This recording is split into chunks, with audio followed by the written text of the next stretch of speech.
So we're starting right here on section 1.2. First off, it says a function f of x, and it has kind of this long definition. Let's start with what is a function? Do you guys remember how we defined a function? Like if I were to tell like a little kid or like a fourth grader who's learning this in class, what's a function? Joey? Like a rule. There are rules to it. It is a rule, I guess. The equation is a rule.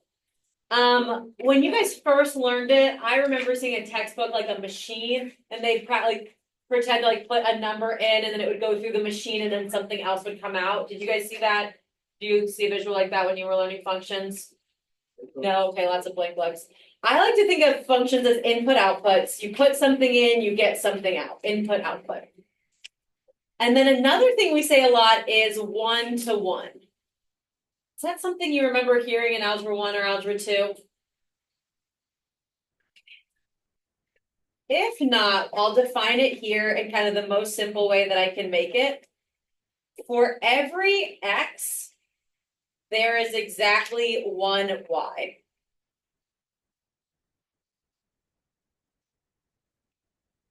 So if I plug in like 2, I can only get one answer out. Only one y out. If I plug in 5, I only get one y out. Now, I could plug in different x's and it would give me the same y, but as long as when I plug in one x, I get one y, I'm good. Do you remember we do kind of a line test to determine this? Do you remember what we call that? Vertical line test. So sometimes you use your pencil and you like hold it up against it. I like to just draw vertical lines. As long as every time I draw a vertical line, it only touches one time, then we are good. The problem is if I were to do a vertical line test and it hits more than once. So like, let's say I put that parabola on its side. Now, if I do my vertical line test, it hits twice. That's a problem. Okay. We remember that about functions, don't we? Okay, awesome. Now, that's not just what it's about. We just talked about functions, so I wanted to define it. Most importantly about what's going on here is the word continuous. Do you remember what did we ask ourselves to decide if a graph was continuous? When we were doing it the other day, I was like, is it continuous? And then I kind of said, did we do pick up our pencil? Very good. So it's continuous, and you ask yourself, did I pick up my pencil?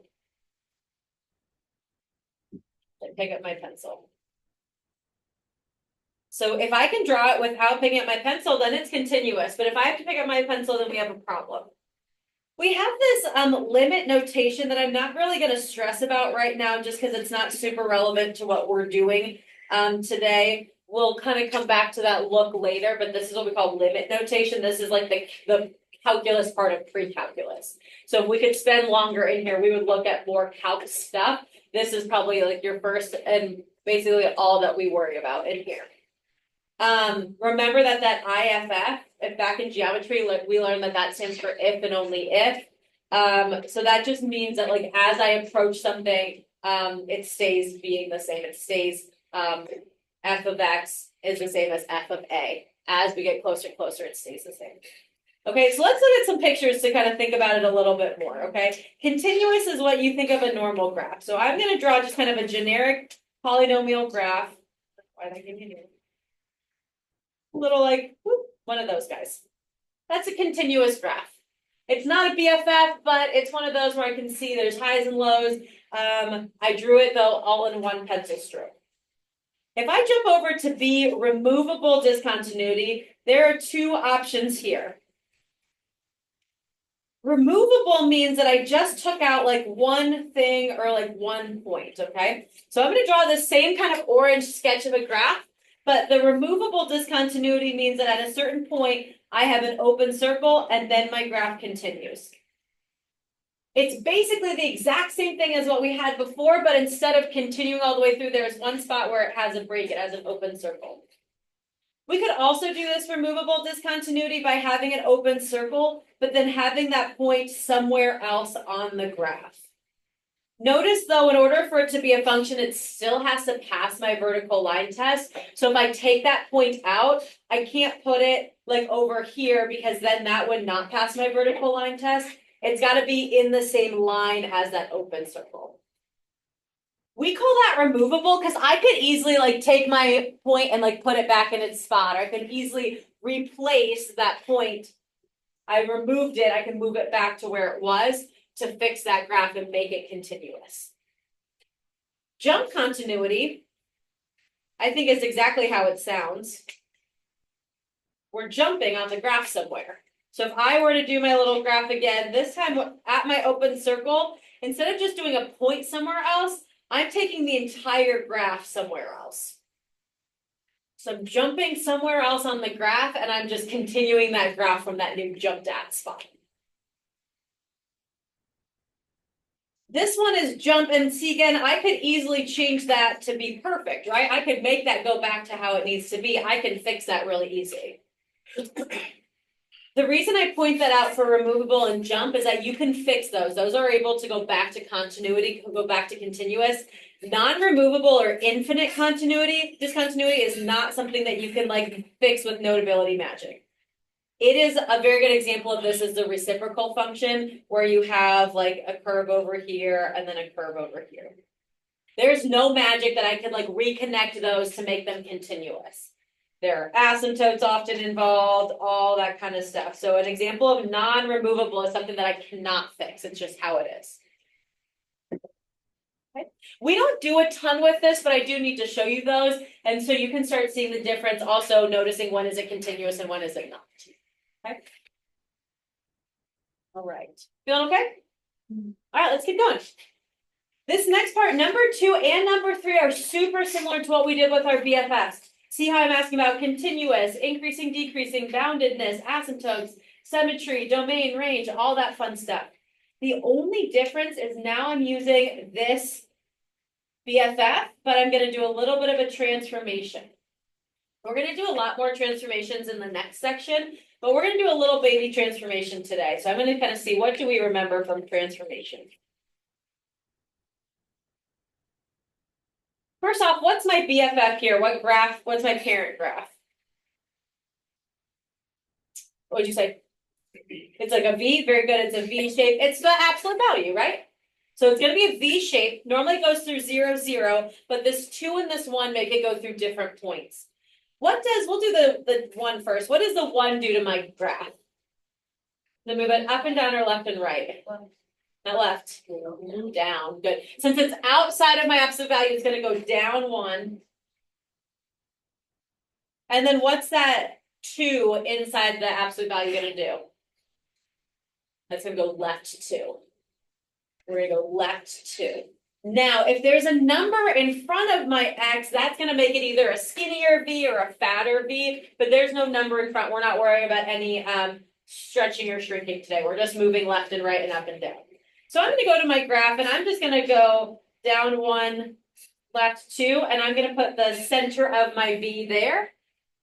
Now you can just sketch a line either direction to make a V, or remember, if we're doing an absolute value, we go over 1, up 1, over 1, up 1, and so you can make exact points if you want there. Or you can just do a couple and then call it a day. Okay.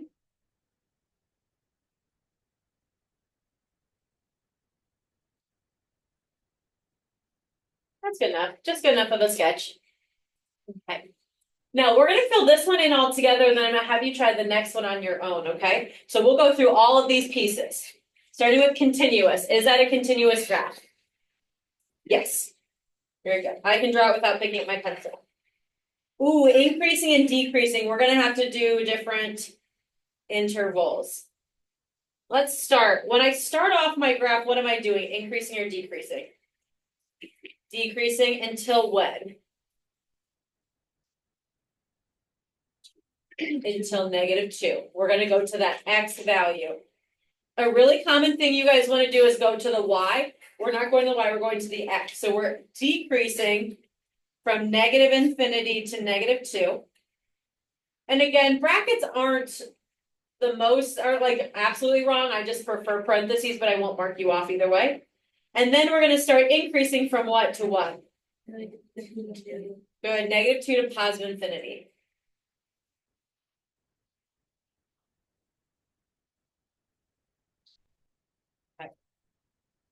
Feel okay about that? All right, bounded, above or below or none? Below, very good. If you want to, you can write it's bounded below at y equals -1. You don't have to write where it's bounded at if you don't want to, though. Do we have any asymptotes here? No. Do we have a max or a min here? I think we do. What's our min? Let's go the whole point. Let's go -2, -1. What's another word I could use instead of max or min? Remember the word we used on our BFF paper? Extrema. Very good, extrema. So if I use the word extrema, question mark, that's the same thing as asking, is there a max or is there a min? What about symmetry? I am going to say yes. It's not even symmetry, so I'm not going to specify. Even means that it's the first and the second quadrant, but I am going to say yes because it is a mirror image of itself, right? And I want you to start thinking in your brain that absolute value is a mirror image. It does have symmetry. What about my domain here? What's my domain? What x's are okay? Good, negative infinity, positive infinity. And then what about my range? What's the lowest y we can use? -1, infinity. Am I going to bracket or parentheses -1? Bracket. And then zeros. What are my zeros here? Good. That one is pretty easy to see on my graph. Let's talk about if it's not as easy to see on my graph. Remember, zeros mean that I set my equation equal to 0. So I could also think of it as x plus 2, absolute value, -1 equals 0. And if I'm solving that absolute value, you can add 1 to both sides. And then what do I do if I want to solve that absolute value? Remember how I solve an absolute value like this? -1. Good. It's going to be x plus 2 equals +1 and x plus 2 equals -1. Well, what if I say you can't use your calculator? I might say that. Okay. Good, because I have a point at -1. See how that's in the same line as -1? I'm okay being there. Where I have parentheses is if I have like an asymptote, and then we don't have a point there. So, but if what I'm pointing out is we have the graph that we drew, you could graph it on your calculator and we can solve it algebraically. So I'm just trying to give you as many tools in your tool belt as possible. So depending on whatever situation, you could figure it out either way. Okay. Let's go to the next one. Let's graph it together and then I'm going to have you try and figure it all out on your own. Okay. When I graph this, what's my general shape of this going to be? A U? Is it an upward U or a down U? Down. Why? Negative. Good. What does that 3 do to my graph? Left and right or up and down? Up or down? Up. And it's going to be up. It's going to be up 3. Whenever it's left and right, it's got to be in some kind of parentheses, square root, absolute value. There should be some signal that it's with the square or with the square root, not by itself. So go ahead and draw your upside down parabola that goes through the point 0, 3.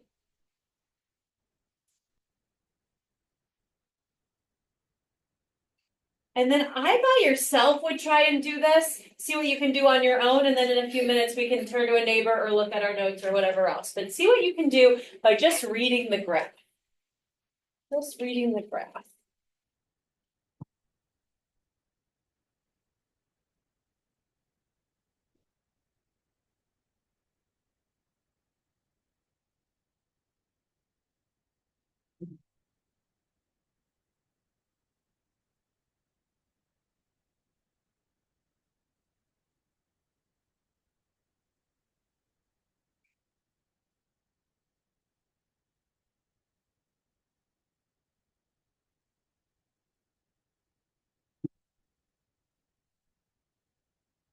What's up? Why didn't you put bracket range for the last problem? Oh, you didn't listen when I just explained it? Literally just talked about it. There's a point there. There's a point at -2 and -1, and I have an actual point there, which means I actually have value, so I have to include -1 in my range. A parentheses is when you use like an asymptote where we're approaching something, or we have like an open circle. I literally did just answer that question, so let's listen.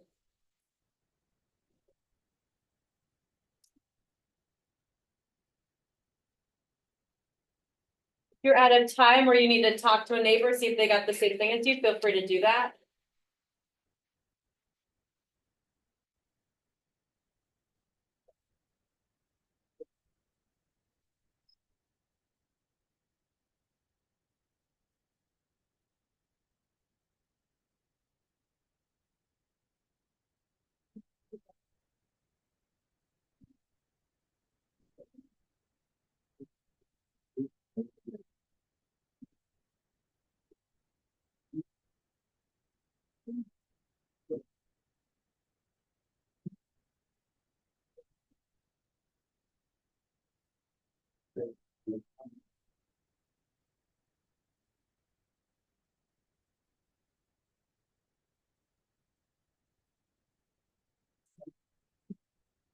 All right, should we talk full group? Okay. Somebody, let's try to get somebody different for each of these. Who can tell me if this is continuous or not? Maddie? Yes, continuous. All right, increasing, decreasing. Ooh, that's a tough one. Who wants to tackle increasing, decreasing? Cam? Increasing negative infinity to 0. Good. And then Decreasing 0 to 0 to positive infinity. Good. Maggie? I don't understand. Okay. Yeah. So when I'm increasing, or when I'm talking about increasing and decreasing, I'm reading the page from left to right. So I'm just starting at where I can get my graph on the left, and I go, okay, if I start here, what am I doing? So right now, I know that the arrow is going down, but I have to start as far left as possible, which is here, and then I move right across the page. So as I'm moving right, what am I doing? Increasing. I stop increasing at this y value of 0. That's the mark that, or sorry, this x value of 0. That's what gets it. A lot of us want to go to 3, my y value, but no, we're going from left to right. So all of these negative x's give me a positive number. The minute I get to 0 as my x, that's when I start falling now. Does that make a little bit more sense? Yes. The biggest problem I see from you guys is you want to start from the middle. So you're like, oh, well, I'm decreasing the whole time. I need you to start thinking, go from left to right. And I literally, I'll do it on my paper and I take my pen and I'm like, okay, what am I doing? I'm going up. Now I stop and I go down. Any more questions? Increasing, decreasing, Maddie? So we just use parentheses on decreasing. Yeah, I will not mark you off for bracket, but the most correct way is parentheses because at that point, technically it's being constant, nothing's happening. All right, somebody new, bounded above or below? What do we have? Above. Very good. Bounded above. And if we want to, you can say it's bounded above at y equals 3. You don't have to tell me where it's bounded, just know that it's above. All right, somebody else, asymptotes, yay or nay, Michael? None. What about max or min? Avery? Maximum. Maximum at? 0 to 3. Very good. What's another word I could use for max or min? Extrema, very good. Symmetry. Yes. Yes, very good. This one actually is an even symmetry too, because it's the same thing on this side as it is on that side. What about domain? Good. Negative infinity, positive infinity. Range is gonna be a little funny. What's my range gonna be this time? Negative infinity to 3. Negative infinity to 3, Maggie. Parentheses or bracket at 3. Bracket. Very good. And then my zeros here, this is a little bit funny. Anyone, what did you do to find the zeros? Because it's not a real, it's not a whole number.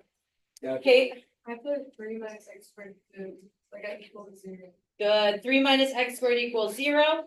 And then as we solve, we can add that x squared to both sides. And we get 3 equals x squared, and then to solve that, we'll square root. And so what are my zeros gonna be? Plus or minus, very good, Nikki, plus or minus root 3. Awesome. Okay, we're gonna skip number 4 for right now. We'll come back and do a little bit more symmetry tomorrow, but I don't want to get us all too confused. So we're gonna try and do a couple more things that I think you guys know how to do. We're gonna do some domain problems. So jump down to number 5. We're doing a really good job identifying domain on the graph, but what if I give you an equation? Okay. When we have domain in an equation, there are 2 red flags that we need to look for.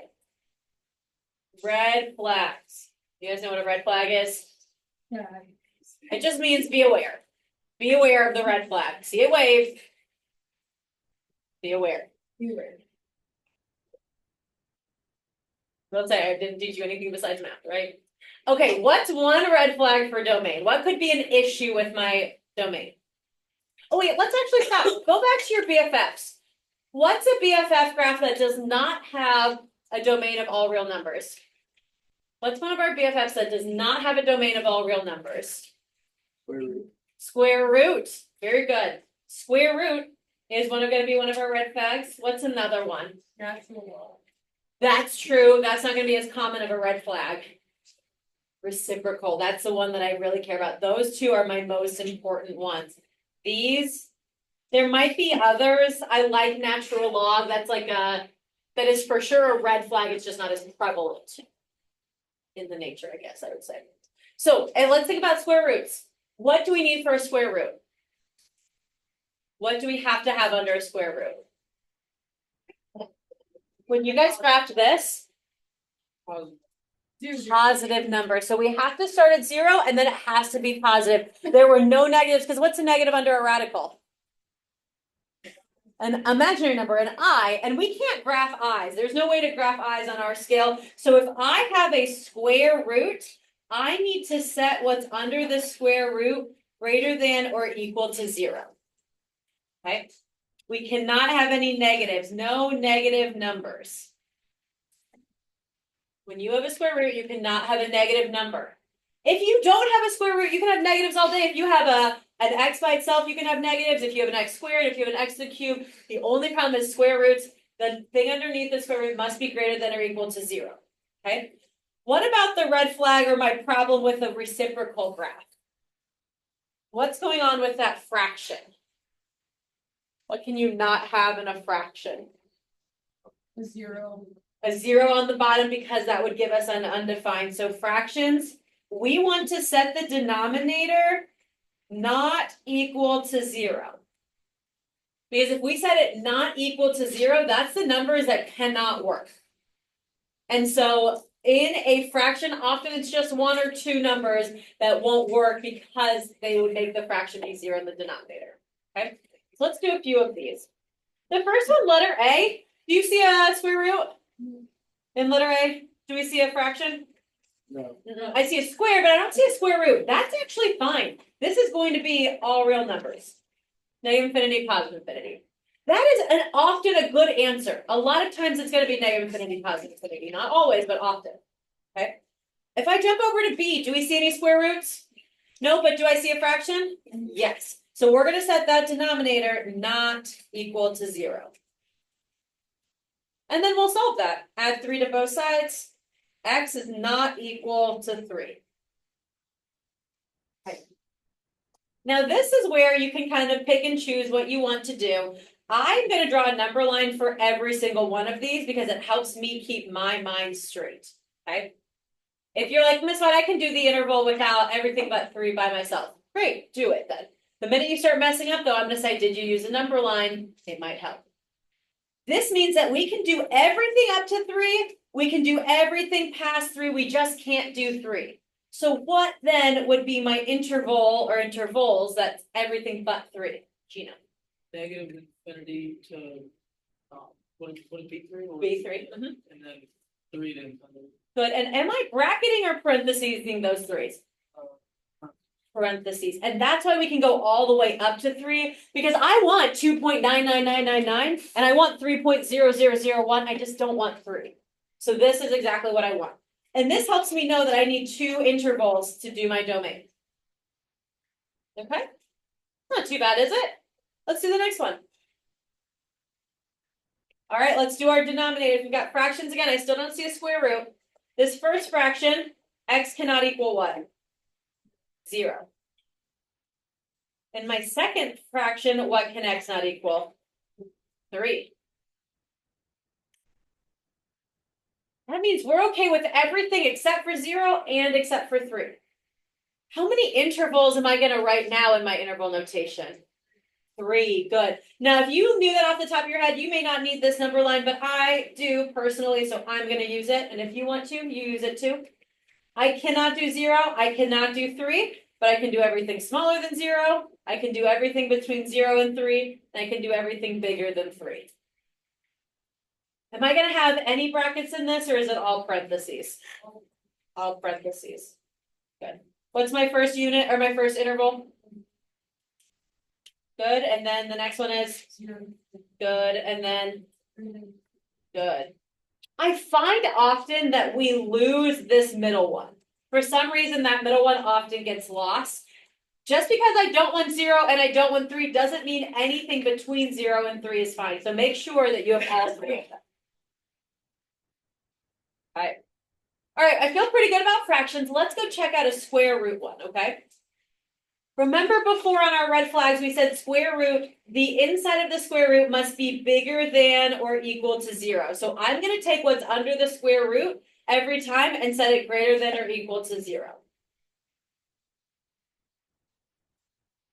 So I'll add 5 to both sides, and so x must be greater than or equal to 5.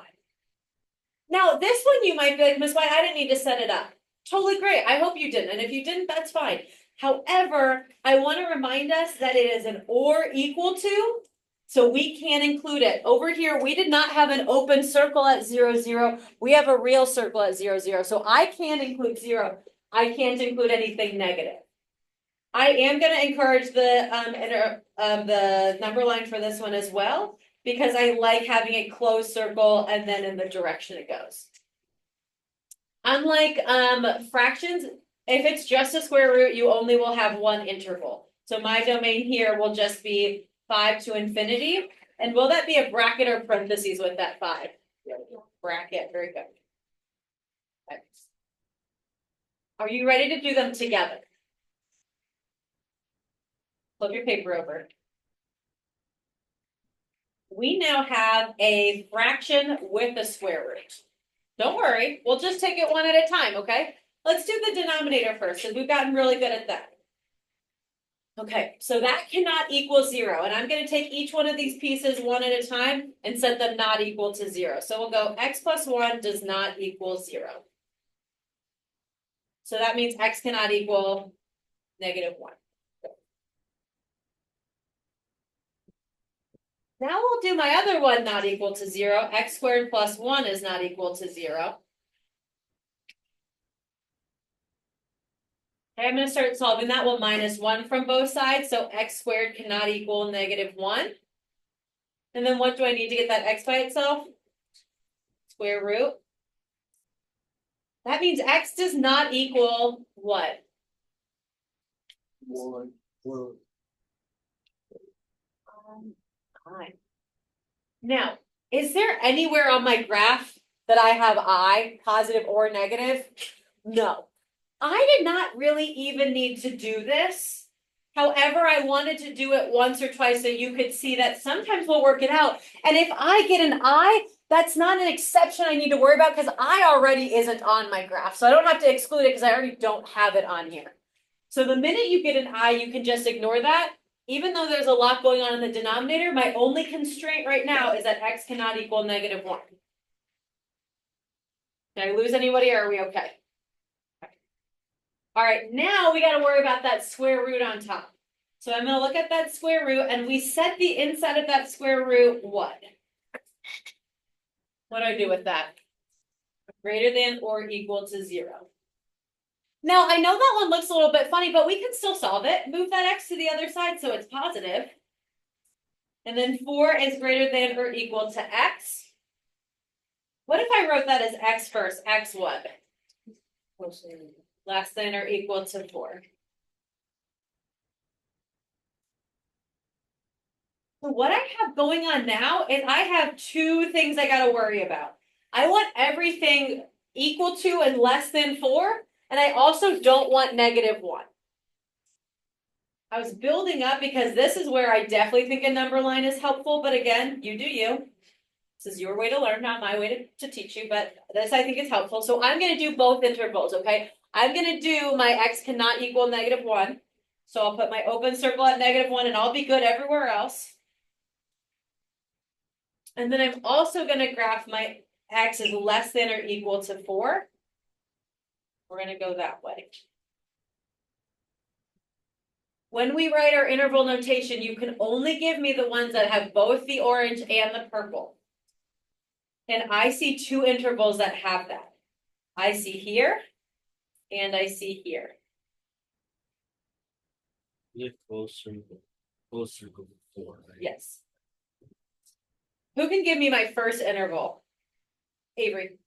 Negative infinity to -1, parentheses. Good. Negative infinity to -1 parentheses. Avery knows that that -1 cannot be included. It's an open circle. What's my next interval? CP. Oh, sorry, you said it. -1 to 4, bracket. Very good. We'll go there.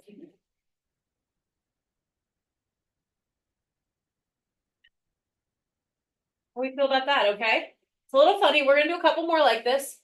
But this one, just take it piece by piece. Worry about your fraction, worry about your square root, then we'll throw them together, okay? The next one looks super similar. Do you think you can start that one without me? Can you worry about what's your fraction, worry about what's your square root, and then we'll put them together? I'll be quiet for 1 minute. You try it on your own.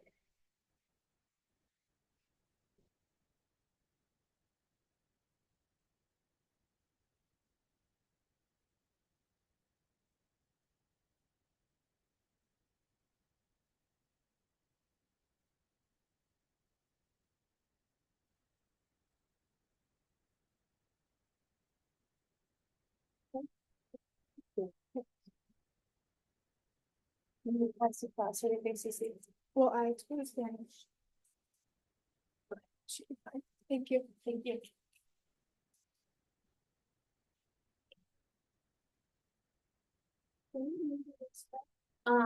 Just bring it in here so it doesn't get trampled in the hallway, and then I will take it to Mrs. Field after this.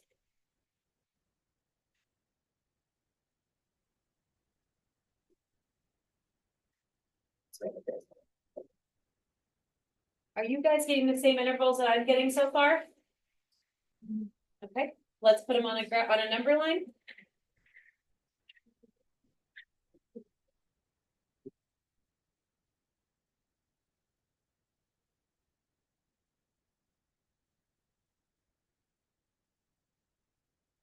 One of the intervals and then graph the second interval.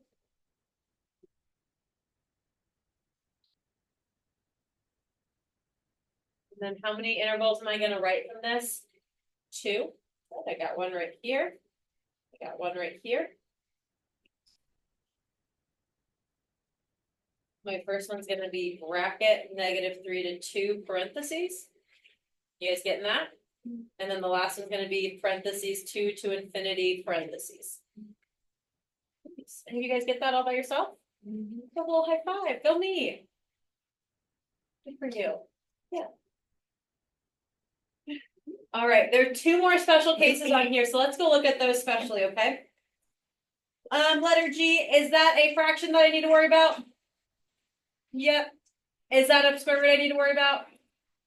I don't think there's any square roots there. I know the numerator has a cube, but there's no square roots, so I don't have to worry about the top. I only have to worry about the bottom. That cannot equal 0. Okay.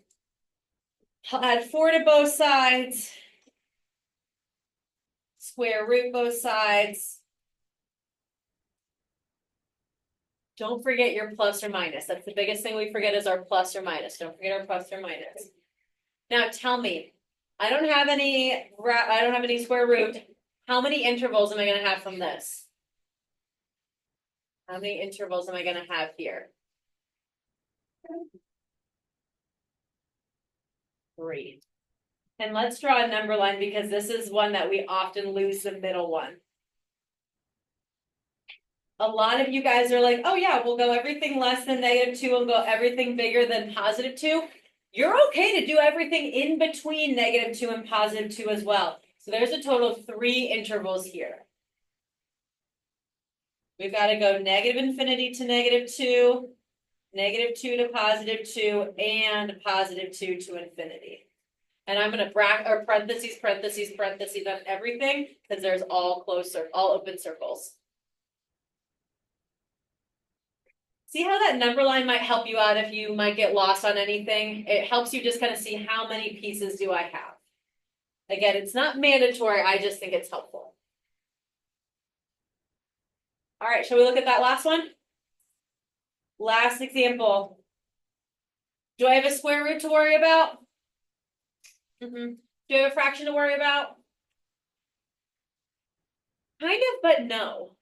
Why do I not really care that this is a fraction? It's gonna be an I. So when I start solving this, I'm gonna end up getting an I, and you may not realize that at the beginning. You might just be like, all right, blah, blah, blah, let me start solving. And then once you do that square root, you'll be like, oh shoot, I got a square root of a negative number, which gives me plus or minus 2i. Do I care about that? No. What is my domain? If there are no red flags, there are no problems. All reals, good, negative infinity, positive infinity. I think we can do number 6 really quick before we have to leave, and then we'll hit 7 and the rest of this tomorrow, okay? On these, I want to say, is it a function or is it not? We'll look at the graphs. I think those are going to be quick. The equations we might have to talk through, but let's look at the graphs. Letter A, function or no? Yes. It passes my vertical line test. What about B? No. Does it pass my vertical line test? Not at all. Okay, the equations are where things get a little funny. This says y squared equals x plus 2. Can we get rid of that square so I just have y equals? Yeah, square root both sides. And that's going to give me y equals the square root of x plus 2. But because we put the square root, what else do we need to put? Plus or minus. This will, when I put in a number, let's say I put 2 in for my x. Let's say I say x equals 2. What would plus the square root of 2 plus 2 be? What's the square root? What's 2 plus 2? 4. What's the square root of 4? 2. So that would be positive 2. And then I also have to do negative of the square root of 2 plus 2. Which is 2 plus 2 is 4. Square root of 4 is 2. So it's positive 2 and it's negative 2. I put in one number. Did I get one number out? No, that plus or minus makes it give me 2 answers out. That is not a function. If you see a y squared, that is not a function. Let's do the same thing for letter D. Can you get y by itself on letter D? Might have to do a little manipulating, but you'll be fine.